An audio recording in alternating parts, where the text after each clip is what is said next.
ഇറാനും അമേരിക്കയും തമ്മിൽ ഉണ്ടാകുന്ന സംഭാഷണം എപ്പോഴും എന്താ പറയുക ഉചിതമല്ല.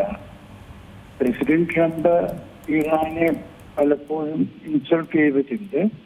അപ്പോൾ ഇടയ്ക്കിടയ്ക്ക് ഇറാൻ അതിന് തിരിച്ചടി കൊടുക്കും, അത്രയേ ഉള്ളൂ.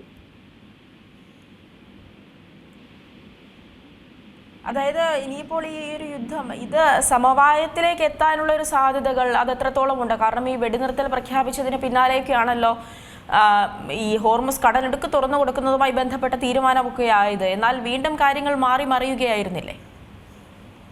വെടിനിർത്തൽ പ്രസിഡന്റ് ട്രംപാണ് അതിനൊരു ഇനീഷ്യേറ്റീവ് എടുത്തത്.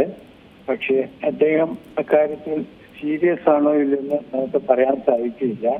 കാരണം ആ വെടിനിർത്തൽ 21-ാം തീയതി അല്ലെങ്കിൽ 22-ാം തീയതി വരെ നീണ്ടു നിൽക്കേണ്ടതാണ്.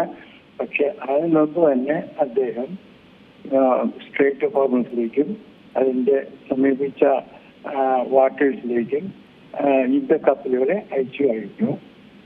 തന്നെയുമല്ല, ഒരു തവണ അദ്ദേഹം പറഞ്ഞിരുന്നു ഇറാനും അമേരിക്കയും സ്ട്രേറ്റ് ഓഫ് ഹോർമുസ് ജോയിന്റ് ആയിട്ട് മാനേജ് ചെയ്തിട്ട് അതിന്റെ ഫീസ് ഷെയർ ചെയ്യാമെന്ന്. ഇപ്പോൾ അദ്ദേഹം പറയുന്നു ഇറാൻ ചാർജ് ചെയ്തിരുന്നു. അപ്പോ പ്രസിഡന്റ് ട്രംപിന്റെ നിലപാട് യുക്തി കുറവാണ്. പക്ഷെ അദ്ദേഹം വിചാരിക്കുന്ന ശക്തി കൊണ്ട് ആ യുക്തിക്കുറവ് നീക്കാമെന്നാണ് അദ്ദേഹം വിചാരിക്കുന്നത്. എന്റെ അഭിപ്രായത്തിൽ അദ്ദേഹം തെറ്റായ രീതിയിലാണ് മുന്നോട്ട് പോകുന്നത്.